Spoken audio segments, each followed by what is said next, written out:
حضرات گرامی، سب سے پہلے تو میں آپ کو یہ بتا دوں کہ آج کے اس مبارک محفل کی صدارت حضرت مولانا مفتی عبدالرزاق صاحب قاسمی دامت برکاتہم العالیہ فرما رہے ہیں، اور اس مبارک محفل کی سرپرستی حضرت مولانا مفتی محمد زاہد صاحب دامت برکاتہم العالیہ فرما رہے ہیں۔ تمامی استاذ محترم مدرسے میں تشریف لا چکے ہیں، چند لمحات میں وہ اسٹیج پر جلوہ افروز ہوں گے اور آپ ان کے دیدار سے اپنے قلوب کو منور و مصفح فرمائیں گے۔ حضرات، اب میں پروگرام کا باضابطہ آغاز کرنے جا رہا ہوں اور آپ سے گزارش کر رہا ہوں کہ آپ ہمارے ساتھ اطمینان قلبی اور دل جمعی کے ساتھ اسی طرح تشریف رکھیں۔ انشاءاللہ ہمارا یہ پروگرام کامیاب ہو جائے گا۔ بسم اللہ الرحمن الرحیم۔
جو ہے لبریز حکمت سے سراپائے سعادت ہے، خدا کا آخری پیغام ہے، بھاری امانت ہے، اٹھانے سے جسے مجبور و عاجز ساری خلقت ہے۔ آپ تھے جناب قاری محمد حذیفہ صاحب، جو اپنے منفرد لب و لہجے میں تلاوت کلام پاک پیش کر رہے تھے۔ حضرات، یہ کلام وہ کلام ہے جس کی کوئی مثال نہیں، یہ قرآن وہ قرآن ہے جس کو کبھی زوال نہیں۔ جب بے مثال اور لازوال انوار قرآنی سے ہم اپنے اس پروگرام کا آغاز کر ہی چکے، تو چلیے ذرا دل کے صاف و شفاف آئینے میں اس ذات اقدس کا چہرہ انور دیکھ لیں جس کے طفیل میں پوری کائنات کو وجود بخشا گیا۔ معراج کی شب جبرائیل کے حد پرواز سے بھی آگے جس کا مقام بنایا گیا، مسجد اقصی میں جسے تمام نبیوں کا امام بنایا گیا، وَرَفَعْنَا لَكَ ذِكْرَكَ جیسا جس کے بارے میں مژدہ سنایا گیا، اور شیخ سعدی رحمۃ اللہ علیہ نے جس کے بارے میں فرمایا، اگر یکسر موئے برتر پرم، اگر یکسر موئے برتر پرم، فروغ تجلی بسوزت پرم۔ اور قائم چاند پوری نے اسی بات کو یوں کہا کہ سیر اس کوچے کی کرتا ہوں کہ جبریل جہاں جا کے بولے کہ بس آگے جل جاؤں گا۔ تو آئیے دوستو، میں نعت پاک پیش کرنے کے لیے جامعہ اسلامیہ عربیہ جامع مسجد امروہہ کے ایک ایسے ہونہار طالب علم کو آپ کے حضور پیش کرنا چاہتا ہوں جس کی آواز میں بلا کی شیرینی ہے، غضب کی چاشنی ہے، سوز و گداز اور پرکشش انداز ہے، جس کی آواز ہمیں اور آپ کو اس وقت تک جگاتی رہے گی جب تک مترنم آوازوں کا جادو ہمیں اور آپ کو جگاتا رہے گا، جن کی آواز کے بارے میں روح کا ساز چھیڑ جاتی ہے، دل کی رگ رگ میں گنگناتی ہے، صرف لہجہ ہی نہیں ترنم خیز ان کی خاموشی بھی لبھاتی ہے، جن سے میری مراد ہے محمد افضل ضیاء درجہ دور حدیث شریف موصوف تشریف لائیں، نذرانہ عقیدت پیش فرمائیں۔ السلام علیکم ورحمۃ اللہ وبرکاتہ۔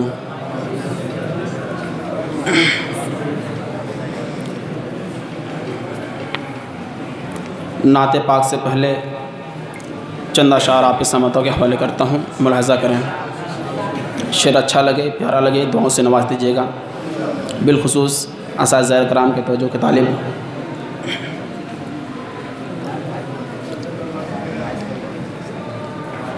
تم میرا ایمان بدل نہ پاؤ گے،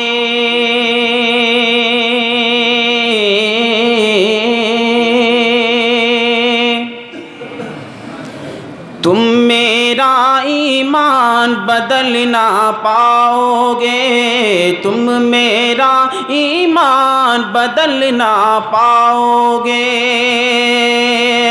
کہ تم میرا ایمان بدل نہ پاؤ گے،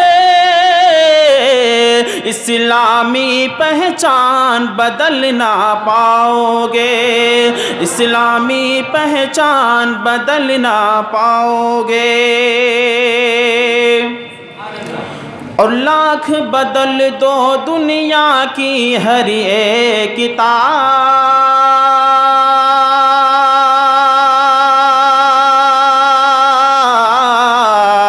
لاکھ بدل دو دنیا کی ہر ایک کتاب، کہ لاکھ بدل دو دنیا کی ہر ایک کتاب، اللہ کا قرآن بدل نہ پاؤ گے، اللہ کا قرآن بدل نہ پاؤ گے۔ اور چند شعر حاضر کرتا ہوں۔ قسمت نے سر اٹھا کے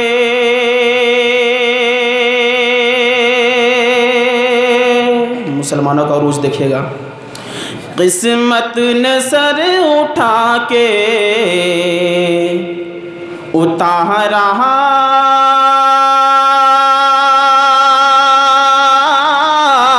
کبھی نہیں، قسمت نے سر اٹھا کے اتارا کبھی نہیں، کہ قسمت نے سر اٹھا کے اتارا کبھی نہیں، جیتا جو ایک بار تو ہارا کبھی نہیں، جیتا جو ایک بار تو ہارا کبھی نہیں، قسمت نے سر اٹھا کے اتارا کبھی نہیں، لوگوں نے مجھ پہ قتل کا الزام رکھ دیا، لوگوں نے مجھ پہ قتل کا الزام رکھ دیا، کہ لوگوں نے مجھ پہ قتل کا الزام رکھ دیا، میں نے تو ایک پرندہ بھی مارا کبھی نہیں، میں نے تو ایک پرندہ بھی مارا کبھی نہیں۔ اب میں نعت پاک کی دنیا میں آتا ہوں، ملاحظہ کریں۔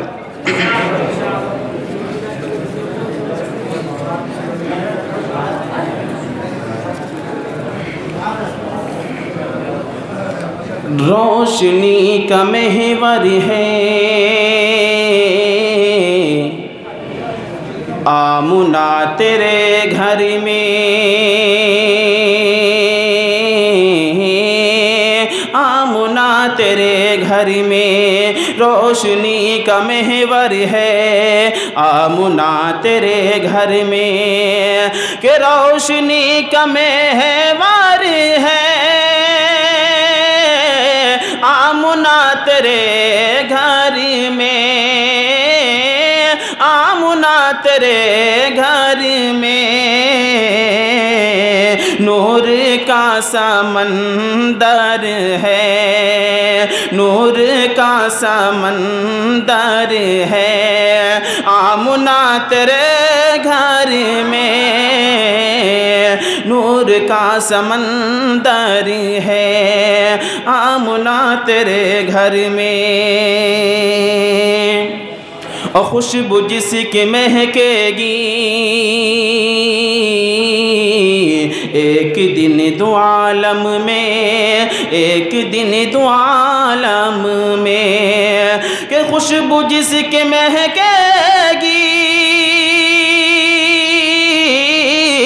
خوشبو جس کی مہکے گی ایک دن دو عالم میں، ایک دن دو عالم میں، ایسا ایک گلے تر ہے، ایسا ایک گلے تر ہے آمنہ تیرے گھر میں، ایسا ایک گلے تر ہے آمنہ تیرے گھر میں، روشنی کا محور ہے آمنہ تیرے گھر میں، اور سارے انبیاء چپ تھے مصطفیٰ کے آنے سے، سارے انبیاء خوش تھے مصطفیٰ کے آنے سے، کہ سارے انبیاء خوش تھے مصطفیٰ کے آنے سے، مصطفیٰ کے آنے سے، یعنی وہ پیغمبر ہے آمنہ تیرے گھر میں، یعنی وہ پیغمبر ہے آمنہ تیرے گھر میں۔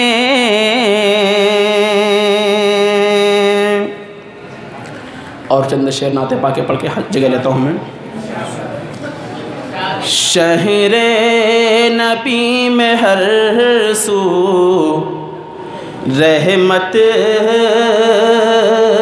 برس رہی ہے، شہر نبی میں ہر سو رحمت برس رہی ہے، کہ شہر نبی میں ہر سو، شہر نبی میں ہر سو رحمت برس رہی ہے، باشندہ مدینہ، باشندہ مدینہ تقدیر کی دھنی ہے، باشندہ مدینہ تقدیر کی دھنی ہے، اور چشم زدن میں پہنچے عرش بری پہ آقا، کہ چشم زدن میں پہنچے، چشم زدن میں پہنچے عرش بری پہ آقا، بستر گرم ہے دیکھو، بستر گرم ہے دیکھو، جنزیر ہل رہی ہے، بستر گرم ہے دیکھو، جنزیر ہل رہی ہے۔ اور آخری شعر پڑھتا ہوں، ملاحظہ کریں۔ ایوب کے مکان کی، ایوب کے مکان کی اللہ رے فضیلت، ایوب کے مکان کی، ایوب کے مکان کی اللہ رے فضیلت، ایوب کے مکان کی اللہ رے فضیلت، ٹھہری جہاں پہ جا کے، ٹھہری جہاں پہ جا کے آقا کی اٹھنی ہے۔ السلام علیکم۔ کریم، اما بعد، فاعوذ باللہ من الشیطان الرجیم، بسم اللہ الرحمن الرحیم، نون والقلم وما یسطرون، صدق اللہ العظیم۔ خدا کے نام سے محفل کا ہم آغاز کرتے ہیں، خدا کے نام سے محفل کا ہم آغاز کرتے ہیں، وہی مالک ہے ہم اس کے کرم پر ناز کرتے ہیں، اسی کے نام سے آغاز کا انجام ہوتا ہے، اسی کے نام سے آغاز کا انجام ہوتا ہے، اسی کی مہربانی سے جہاں کا کام ہوتا ہے۔ حسن ہی حسن ہے کس سمت اٹھاؤں آنکھیں، حسن ہی حسن ہے کس سمت اٹھاؤں آنکھیں، نور ہی نور ہے تا حد نظر آج کی رات۔ محترم حضرات، معزز و موقر اساتذہ اکرام، رفقاء اعظام اور باہر سے تشریف لانے والے مہمانان اعظام، السلام علیکم ورحمۃ اللہ وبرکاتہ۔ میری جبین عقیدت سلام کہتی ہے، قبول ہو کے محبت سلام کہتی ہے۔ سامعین اکرام، اس علاقے کا ابھرتا ہوا دینی و اصلاحی مرکز جامعہ اسلامیہ عربیہ جامع مسجد امروہہ ایک قدیم ادارہ ہے۔ اس ادارے میں علمی و فکری عظمت کی نشان انجمن اصلاح اللسان ہے، جسے ایک طرف باحوصلہ منتظم و مفکر حضرت الحاج مولانا ڈاکٹر سید محمد طارق حسن صاحب دامت برکاتہم العالیہ کی سرپرستی اور حضرت مولانا مفتی محمد زاہد صاحب کا خلوص حاصل ہے، تو دوسری طرف پرعزم و باہمت اساتذہ جامعہ کی توجہات اس کے شامل حال رہتی ہے۔ چنانچہ آپ سب کی ہمت و حوصلہ سے آج ہم شرکائے انجمن نے شرکائے انجمن کو ایک ایسی رات ملی ہے جس میں انوار و برکات کی روشنی اور بارشیں برس رہی ہیں۔ حضرات، مجھے اچھی طرح یاد ہے کہ ہمارے اس قافلے نے سال رواں کے آغاز میں جس حیات و زندگی کی جستجو میں سفر شروع کیا تھا، آج وہ سفر قریب الختم ہے اور یہ قافلہ منزل مقصود تک پہنچنے ہی کو ہے۔ جی ہاں، انجمن اصلاح البیان کا یہ اختتامی پروگرام ہے جو پورے سال کی جد و جہد کا آئینہ ہے، جس میں آپ کو ہو بہو وہی تصویر نظر آئے گی جیسے وہ حقیقت ہے، کیونکہ آئینہ کبھی جھوٹ نہیں بولتا۔ جب آپ اس آئینے میں انجمن اصلاح البیان کا اصلی روپ اور شکل دیکھیں گے تو آپ سمجھیں گے، اگر آپ نے اس کی صحیح اصلی اور حقیقی تصویر دیکھ لی اور آپ کا دل مطمئن ہو گیا تو ہم سمجھیں گے کہ ہماری محنت بار آور ہوئی، اور اگر بشریت کے ناطے سے کچھ خامیاں ہو اور یقیناً ہوں گی تو ان کی نشاندہی فرما کر مفید اور نیک مشوروں سے نوازنا آپ کی ذمہ داری ہوگی، تاکہ منزل مقصود تک پہنچنے میں ہمیں آسانی ہو۔ ساتھیوں، ہماری کوشش ہے کہ پروگرام کو زیادہ سے زیادہ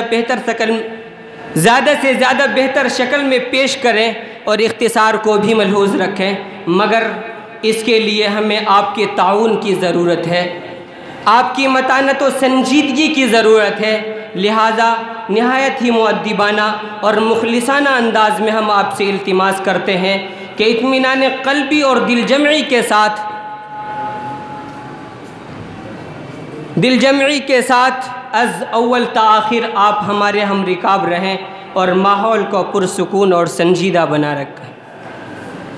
تو لیجئے توکل علی اللہ اور آپ حضرات کی معاونت پر وثوق کرتے ہوئے پروگرام کا آغاز کرنے جا رہے ہیں۔ حضرات، آپ اچھی طرح جانتے ہیں کہ ہر مجلس و پروگرام کے کچھ مراسم و آداب ہوتے ہیں جن کے بغیر جو اس مجلس کی جان ہوتے ہیں، جن کے بغیر وہ مجلس اور وہ پروگرام ناکامی اور ادھورے پن کا شکار ہوتی ہے۔ انہی مراسم و آداب میں سے ایک صدارت و قیادت کا انتخاب بھی ہے۔ چنانچہ اب میں تحریک صدارت پیش کرنے کے لیے مولوی محمد تبریز صاحب کو دعوت اسٹیج دوں گا کہ موصوف تشریف لائیں اور تحریک صدارت پیش فرمائیں۔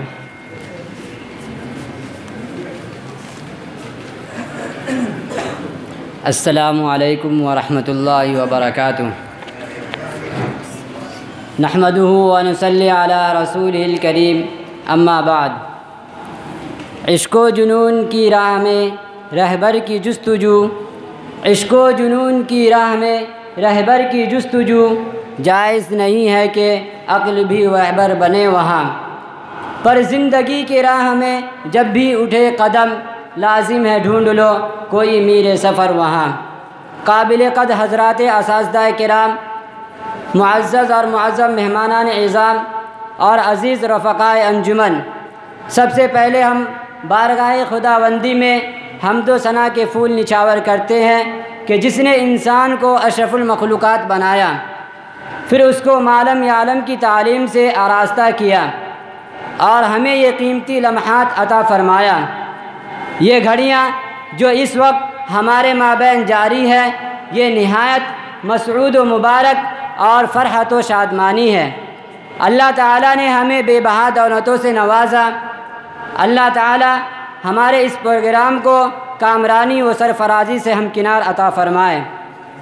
حضرات محترم، ہمارے اکابر اور اسلاف کا یہ طریقہ متوارثہ رہا ہے، جب کوئی ایسی مجلس منعقد ہوتی ہے تو آغاز سے پہلے کسی ایسی ہستی کو منتخب کر لیا جاتا ہے جس کی سرکردگی میں، جس کی رہنمائی میں منزل مقصود تک پہنچا جا سکے۔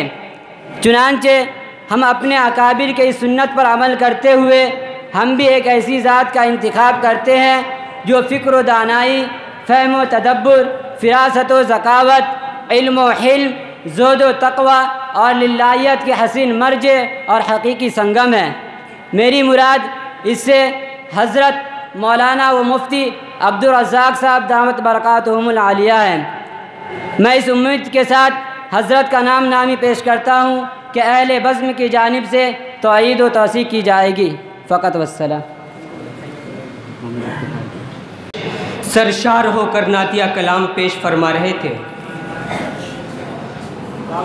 سامعین اکرام، اب تک آپ حضرات تلاوت کلام اللہ اور نعت رسول صلی اللہ علیہ وسلم سے اپنے قلب و جگر میں ایمان و عمل کی شمع جلا رہے تھے اور اپنے ظاہر و باطن کو نعت نبی کے ذریعے منور و مجلہ فرما رہے تھے۔ سامعین باتمکین، تنگی وقت کو مد نظر رکھتے ہوئے پروگرام کو ایک نئی فضا میں لے چلیں، اور وہ نئی فضا تقریر و خطابت کی ہے۔ حضرات، تقریر و خطابت کی اہمیت و افادیت ہر دور اور ہر زمانے میں مسلم رہی ہے۔ از ماضی تا حال حضرت انسان نے تقریر و خطابت کو حصول مقاصد و مطالب کا ذریعہ بنایا ہے۔ یہ عظیم فن بے شمار مریضوں کا علاج اور ان گنت درد مندوں کی دوا ہے، جس کی ضرورت محلے کی چوپال سے لے کر ایوان سیاست تک پڑتی ہے۔ خطابت مسجدوں میں زینت محراب و منبر ہے، خطابت مسجدوں میں زینت محراب و منبر ہے، خطابت معرکوں میں تیر ہے، تلوار و خنجر ہے۔ ملت اسلامیہ کے نوجوانوں، یہ بات ہر ایک پر آیا ہے کہ حق و باطل کا ٹکراؤ اور باہمی تصادم ہر دور کا خاصہ رہا ہے۔ یہ اور بات ہے کہ طرز، انداز اور طور و طریقے مختلف رہے ہیں۔ آج جبکہ اسلام مخالف تحریکیں ہمدردی کا دل فریب لبادہ اوڑھ کر ملک میں طرح طرح کی زہریلی ہوائیں اگل رہی ہیں، جس کی وجہ سے بے گناہ معصوم بچوں، نوجوانوں کے عقائد متاثر ہوتے ہیں اور ملک میں فتنہ فساد پھوٹ پڑتا ہے، جس کے نیچے میں مسلمانوں کا قتل عام ہوتا ہے، ان کے گھر جلائے جاتے ہیں، بھائیوں کے سامنے بہنوں کی عصمت پر ہاتھ ڈالنے کی کوشش کی جاتی ہے، اور نئے سے نئے شیطانی فکرے ابل رہے ہیں۔ ایسے پرفتن اور پرآشوب دور کو دیکھ کر یہ سوال ضرور پیدا ہوتا ہے کہ وہ کون سی طاقت ہے جو اس شیطانی فکر کی پشت پناہی کر رہی ہے۔ اس سوال کا جواب بلا شبہ تاریخ کے آئینے میں اس کے سوا کچھ نہیں کہ وہ طاقت میڈیا صحافیت کی ہے جو اپنی پرزور اثر طاقتوں سے اسے فروغ دے رہی ہے۔ اس لیے ایسے سنگین حالات میں اسلام کی تعلیمات و نظریات کی صحیح ترجمانی کے لیے ان طریقوں کا اختیار کرنا ایک ناگزیر ضرورت ہے جو اسلام مخالف تحریکوں کا سد باب کر سکے، اور در حقیقت یہی وہ پس منظر ہے جس کے باعث ان انجمنوں کا قیام عمل میں آیا، تاکہ ایسے ماہرین نوجوانوں کی جماعت تیار کی جا سکے جو اس میدان میں باطل طاقتوں کو اپنے پرمغز سکت جوابوں سے لاجواب اور اسلام کی حقانیت کو ثابت کر سکے، اور انہیں اتنا زیر کر دے کہ وہ مسلمانوں کے آنسوؤں اور خون سے کھیلنا چھوڑ دے، اور ان کے ایوانوں اور کچہریوں میں بیٹھے ہوئے فراغین اور ان کی ذہنی کجروی سے عوام کو روشناس کرائے، نیز اسلام کے مقدس نصب العین کو ہر فرد بشر تک پہنچانے کا کام انجام دے سکے۔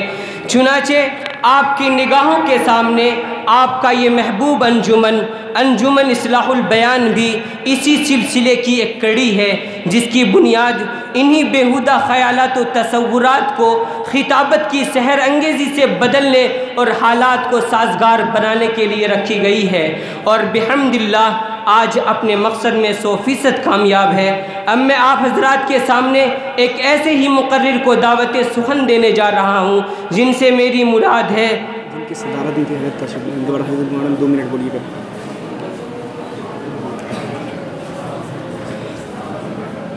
حضرات محترم، جیسا کہ میں آپ تمامی حضرات سے پہلے ہی بتا چکا ہوں کہ آج کا یہ مبارک محفل ہمارے استاذ محترم حضرت مولانا مفتی عبدالرزاق صاحب قاسمی دامت برکاتہم العالیہ کی سرپرستی میں منعقد ہوا ہے۔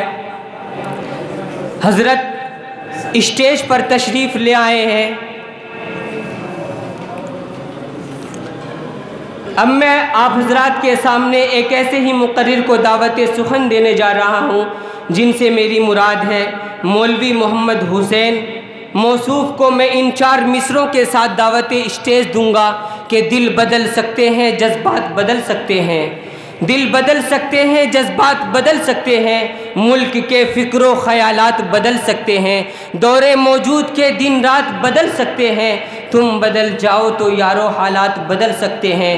مولوی محمد حسین تشریف لائیں اور تقریر پیش فرمائیں۔ السلام علیکم ورحمۃ اللہ وبرکاتہ۔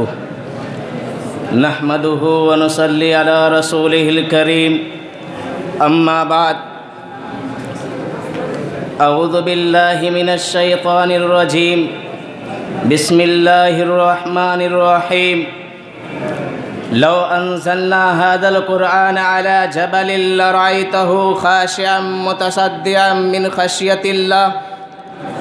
وقال النبی صلی اللہ علیہ وسلم، اقرأوا القرآن فإنه يأتي يوم القيامة شفيعا لأصحابه، رواہ مسلم، او کما قال علیہ الصلاۃ والسلام۔ فانوس بن کے جس کی حفاظت ہوا کرے، فانوس بن کے جس کی حفاظت ہوا کرے، وہ شمع کیا بجھے جسے روشن خدا کرے۔ یا الہی تو ہمیں عامل قرآن کر دے، یا الہی تو ہمیں عامل قرآن کر دے، پھر نئے سرے سے مسلمان کو مسلمان کر دے۔ وہ پیمبر جسے سرتاج رسل کہتے ہیں، اس کی امت کو ذرا تابع قرآن کر دے۔ محترم سامعین، قرآن پاک ایک مکمل دستور حیات ہے جس کی تعلیمات مکمل طور پر فطرت انسانی اور عقل سلیم کے عین مطابق ہے۔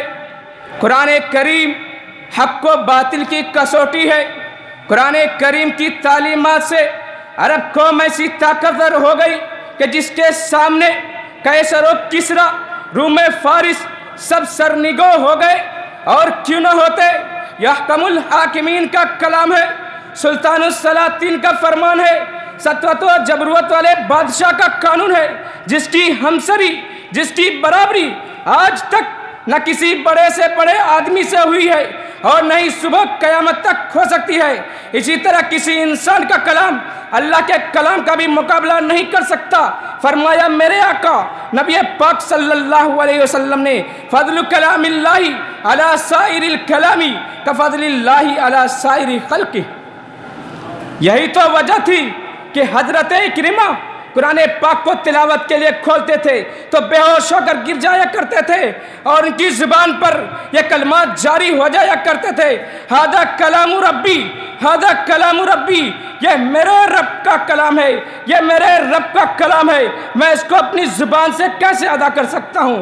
ارے یہی وہ کتاب ہدایت ہے جس کے نازل ہونے کی خوشخبری تمام سابقہ انبیاء علیہ السلام نے دی۔ یہی وہ خدائی کلام ہے جو لوح محفوظ میں تحریر ہے، جس کی حفاظت پر مقرب ترین فرشتے مامور ہے۔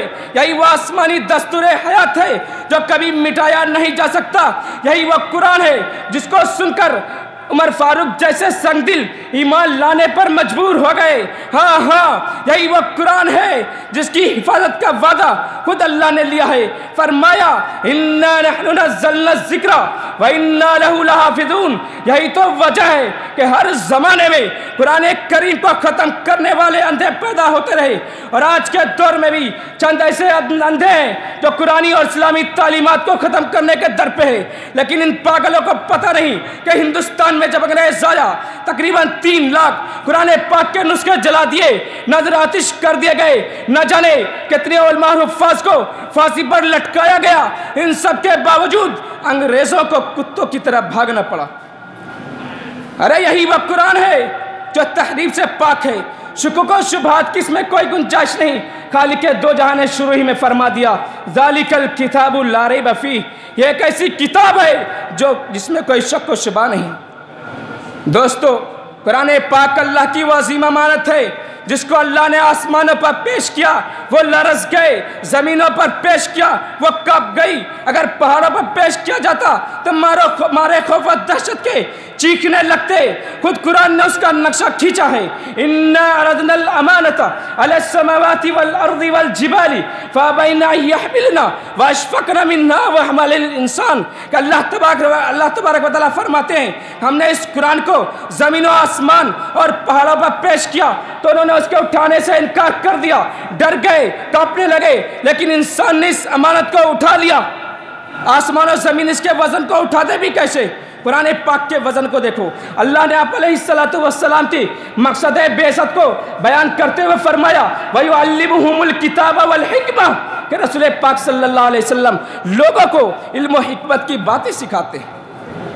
محترم دوستو، لیکن آج کا کم فہم انسان نہ جانے کہاں کہاں علوم تلاش کرتا پھرتا ہے، کبھی اسکول اور کالجوں کے چکر کاٹتا پھرتا ہے، کبھی سائنس کو اپنا نشاندہ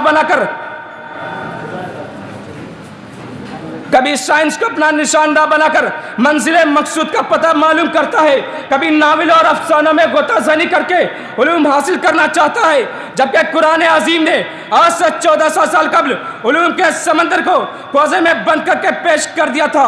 لوگو آؤ دیکھو، اگر تمہیں علم تاریخ سیکھنا ہے تو قرآن سے سیکھو۔ قرآن کہتا ہے لَقَدْ كَانَ فِي قَصَصِهِمْ عِبْرَةٌ لِأُولِي الْأَلْبَابِ اگر تمہیں علم میراث حاصل کرنا ہے تو قرآن سے حاصل کرو۔ قرآن کہتا ہے یوصیکم اللہ فی اولادکم للذکر مثل حظ الانثیین اگر تم علم جغرافیہ پڑھنا چاہتے ہو آپ قرآن پڑھاتا ہے پڑھو۔ وارسلنا الریاح لواقح فانزلنا من السماء ماء فاسقیناکم اگر تم شوقین ہو علم حیوانات کے تو قرآن اس کی بھی رہنمائی کرتا ہے۔ دیکھو افلا ينظرون الى الابل کیف خلقت اگر تمہیں دنیائی کمانی ہے تو کیمیا گری قرآن سے سیکھو۔ قرآن کہتا ہے وَيَنْبُتُ بِهِ نَبَاتُ الْأَرْضِ قرآن علوم کا مقصد و مادر ہے۔ قاضی ابوبکر محمد بن عبداللہ نے لکھا ہے کہ قرآن میں 70,000 علوم ہے۔ ائمہ علماء کی تصانیف و تفاسیر کا جو شخص مطالعہ کرے گا وہ اس قول کی صداقت کو تسلیم کر لے گا۔ ارے یہی نہیں میرا دعویٰ ہے یہ لکھ کر کے لے جاؤ جس علم کو بھی تم چاہو گے وہ اس میں ملے گا۔ محترم دوستو، اسی طرح اگر قرآن فصاحت و بلاغت کے میدان میں آتا ہے تو عرب کے فصیح و بلیغ لغت کے اسرار و رموز جاننے والے عاجز آ جاتے ہیں۔ جب دشمنان اسلام نے قرآن کی تکذیب کی، قرآن کو جھٹلانا چاہا تو قرآن نے اپنے معجز ہونے کا دعویٰ کیا اور یوں چیلنج کیا، وَإِن كُنتُمْ فِي رَيْبٍ مِّمَّا نَزَّلْنَا عَلَىٰ عَبْدِنَا فَأْتُوا بِسُورَةٍ مِّن مِّثْلِهِ وَادْعُوا شُهَدَاءَكُم مِّن دُونِ اللَّهِ إِن كُنتُمْ صَادِقِينَ کہ اگر تمہیں اس کلام میں ذرہ برابر بھی شک ہے اور تمہارا گمان و خیال یہ ہے کہ محمد اس کو خود بنا کر لاتا ہے تو تم اس جیسی ایک ہی صورت بنا دو اور اپنے معبودان باطلہ کو ساتھ لے لو اور ان کا تعاون لے کر اجتماعی طریقے پر ہی ایک صورت پیش کر دو۔ پھر جب ان سے اس کا جواب نہ بن سکا تو اللہ نے کلی طور پہ فیصلہ رسلا دیا، وَلَن تَفْعَلُوا، اے دنیا کے انسانوں تم قیامت تک اس کا مثل نہیں پیش کر سکتے۔ ارے ایک وقت تھا کہ جب حضرت عمر اپنی بہن اور بہنوئی کو ایمان لانے کی پاداش میں مار رہا تھا، لیکن جب قرآن پڑھتا ہے حالت بدل جاتی ہے اور رو رو کر یوں کہتا ہے، اے ایمان لانے والوں، عمر کے گلے میں رسی باندھ کر مکے کے گلیوں میں گھسڑتے ہوئے آقا کے قدموں میں ڈال دو۔ ارے حقیقت ہے بڑے بڑے فصاحی عرب قرآن سن کر اس کی جادو بیانی اور اثر انگیزی کا مقابلہ نہ کر سکے۔ انہیں چند باتوں پر میں اپنی تقریر کو ختم کرتا ہوں۔ وما علینا الا البلاغ۔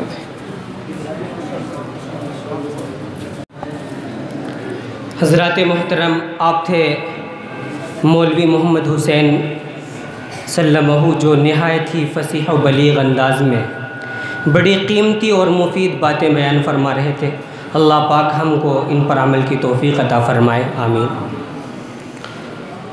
حضرات محترم، آپ دیکھ رہے ہیں کہ ہمارے اسٹیج پر تمام ہی مہمان محترم تشریف لا چکے ہیں۔ میں اپنے تمام مہمانان اعظام کا تہہ دل سے استقبال کرتا ہوں۔ اب میں بلا کسی تمہید کے اگلے مقرر محمد اشرف سہرساوی موقوف علیہ سے گزارش کروں گا کہ موصوف تشریف لائیں اور سیرت النبی صلی اللہ علیہ وسلم کے عنوان پر تقریر پیش کریں۔ نحمده ونصلي على رسوله الكريم۔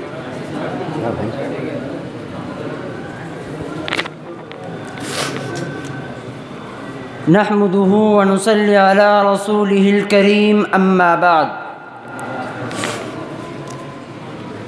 أعوذ بالله من الشيطان الرجيم، بسم الله الرحمن الرحيم، وما محمد إلا رسول، صدق الله العظيم۔ ہے کمال رتبہ مصطفیٰ بلغ العلا بکمالہ، ہے کمال رتبہ مصطفیٰ بلغ العلا بکمالہ، یہ اثر ہے ان کے جمال کا کشفت دجا بجمالہ۔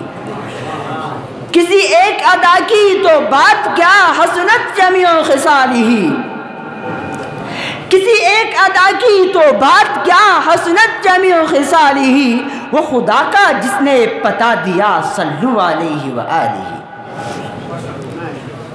محترم حضرات، یہ عنوان ہے سیرت النبی کا، اور اتنے بڑے عنوان کے لیے اتنی چھوٹی سی جان، یہ عنوان تو اتنا بڑا بحر بے قرار ہے، یہ عنوان تو اتنا بڑا کوہ گرا ہے، یہ عنوان تو اتنا بڑا ٹھاٹھے مارتا ہوا سمندر ہے، جس کے ایک کنارے سے دوسرے کنارے تک آج تک کوئی خطیب جا ہی نہ سکا، چاہے جائے کہ میرے جیسا طالب علم جائے۔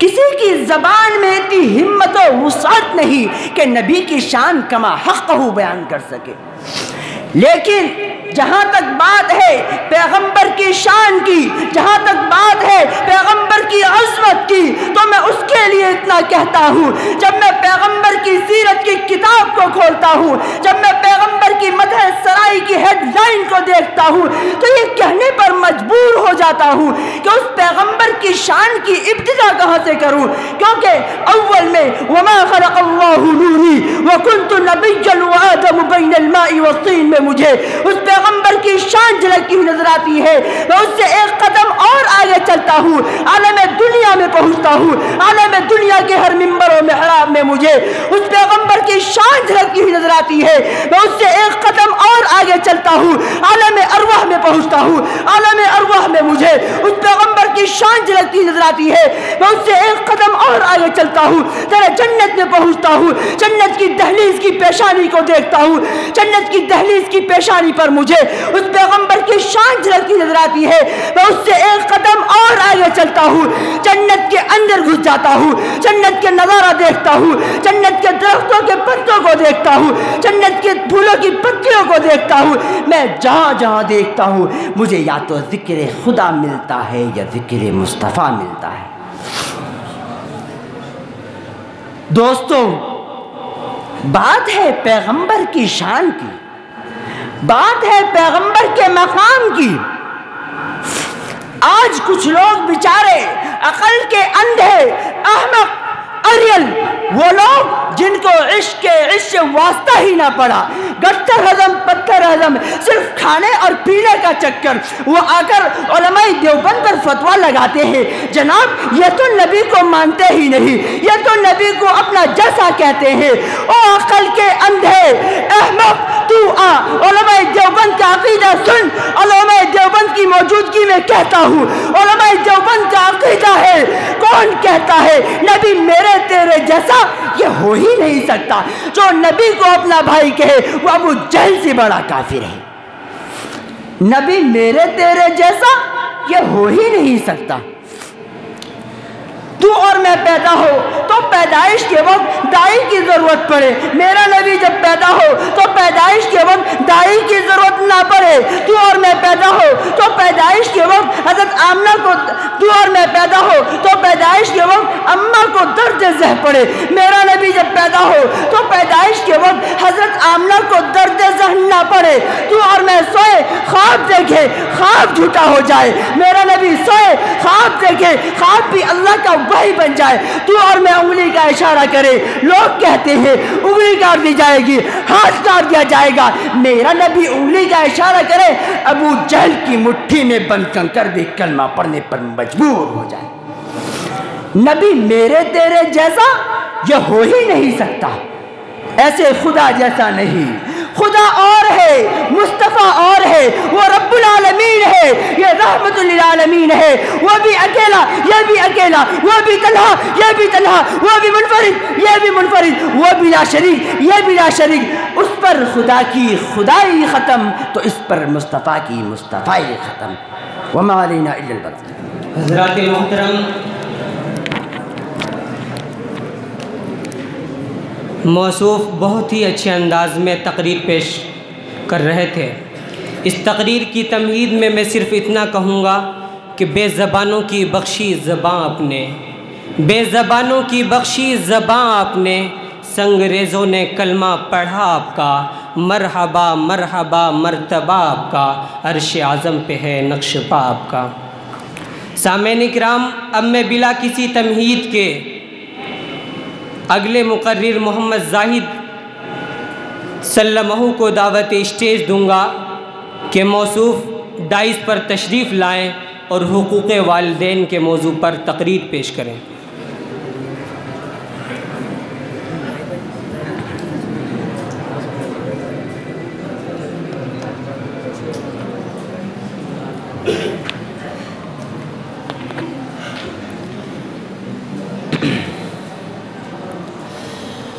الحمد للہ وحدہ والصلاة والسلام على من لا نبی بعدہ، اما بعد، اعوذ باللہ من الشیطان الرجیم، بسم اللہ الرحمن الرحیم، ووصینا الانسان بوالدیہ احسانا حملته امہ کرہا ووضعته کرہا، وقال النبي صلى الله عليه وسلم رغم أنف امرئ من وجد أبويه أو أحدهما فلم يدخل الجنة أو كما قال عليه الصلاة والسلام۔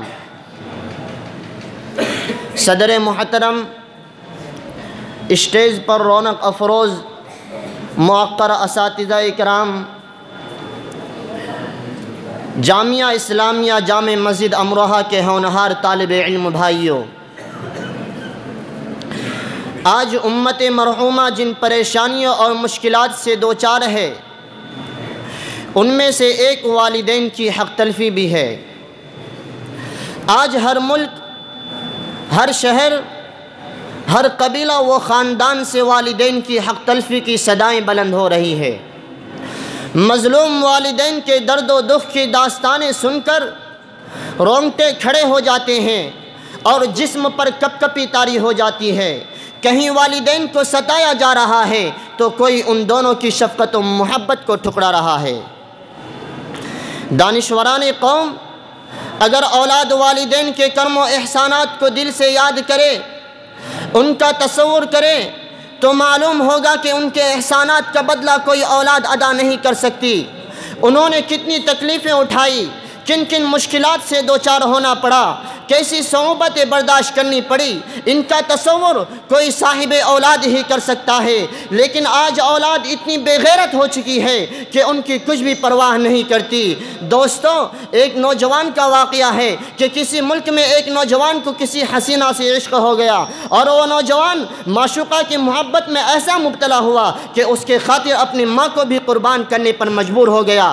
وہ اس طرح کہ جب خواہش پوری کرنے کا وقت آیا، دونوں کی جوانی منڈلانے لگی اور خواہش پوری کرنے پر مجبور ہو گئے، تو معشوقہ نے شرط لگائی کہ اگر تم اپنی ماں کا دل میرے سامنے حاضر کر دو گے تو میں تمہارے اوپر اپنے آپ کو قربان کر دوں گی، تمہاری تمام خواہشات کو، دلی تمناؤں کو پورا کیا جائے گا۔ عشق و محبت کے سمندر کا غرق شدہ نوجوان تاریک رات میں گھر آیا، والدہ کا سینہ چاک کیا اور دل نکال کر منزل مقصود کا قصد کر لیا۔ رات اندھیری تھی، چلتے چلتے ایک گھڑا آیا اور نوجوان ٹکرا کر گرنے کے قریب ہو گیا۔ آخر ماں تو ماں ہی ہوا کرتی ہے، اس ظالمانہ حرکت کے باوجود ماں نے اپنی محبت سے اولاد کو جدا نہیں کیا۔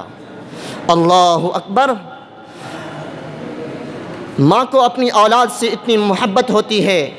دنیا میں انسان کو اپنی جان سب سے زیادہ محترم اور پیاری ہوتی ہے، مگر ایک ماں ہے جو اپنی اولاد کے خاطر جان کی بازی لگا دیتی ہے، اولاد کی محبت میں اپنے اطمینان و سکون اور عیش و عشرت کو اپنے اوپر حرام کر لیتی ہے۔ اسی وجہ سے جناب کریم صلی اللہ علیہ وسلم نے فرمایا، جو شخص والدین کی جانب شفقت بھری نظر سے دیکھے گا، خدا تعالیٰ ایک حج مبرور کا ثواب عطا فرمائے گا۔ صحابہ نے دریافت کیا، یا رسول اللہ، اگر کوئی شخص دن میں 100 مرتبہ دیکھے تو آپ نے فرمایا کہ تم خدا تعالیٰ کی انعام اور ان کی فیاضی کا تصور نہیں کر سکتے۔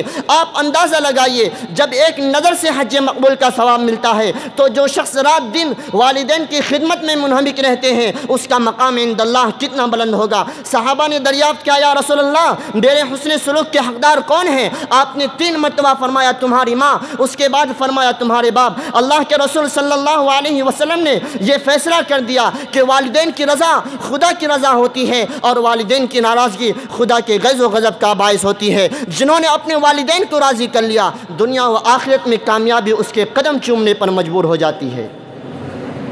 لیکن آج ہمارا معاشرہ ان برائیوں سے لبریز ہے اور ہر شخص والدین کی رحمت سے محروم ہے۔ ملت کے غیور فرزندوں، بچپن انسان کا غیر شعوری دور ہوتا ہے۔ اس دور میں نہ تو بولنے کا طریقہ ہوتا ہے، نہ چلنے پھرنے کا، غرض کہ وہ ضروریات زندگی سے ناآشنا اور ناواقف ہوتا ہے۔ اس کمزوری اور غیر شعوری دور میں والدین اس کی پرورش کر کے شدائد و تکالیف سے دوچار ہوتے ہیں، تب جا کر بچہ عالم شعور میں قدم رکھتا ہے، اور یہ اولاد کے لیے عبرت اور نصیحت آموز موقع ہے۔ اسی وجہ سے کہ قرآن و حدیث میں والدین کی بہت فضیلت وارد ہوئی ہے۔ خدا تعالیٰ نے اپنی عبادت کے بعد والدین کی اطاعت شاری کا حکم دیا۔ قرآن اعلان کرتا ہے، فَقَضَى رَبُّكَ أَلَّا تَعْبُدُوا إِلَّا إِيَّاهُ وَبِالْوَالِدَيْنِ إِحْسَانًا۔ آپ کے رب نے فیصلہ کر دیا کہ آپ اس کے سوا اور کسی کی عبادت مت کرنا، والدین کے ساتھ حسن سلوک کرو۔ اگر تمہاری زندگی میں ان میں سے کوئی ایک یا دونوں ضعیف ہو جائے تو ان کے شان میں دل دکھانے والی بات مت کہو، بلکہ عاجز بن کر رہو، ان کے حق میں دعا کرتے رہو، اے میرے پروردگار ہمارے والدین پر ایسا ہی رحم فرما جیسا کہ انہوں نے بچپن میں ہمارے ساتھ محبت پیدری اور شفقت مادری کا ثبوت دیا ہے۔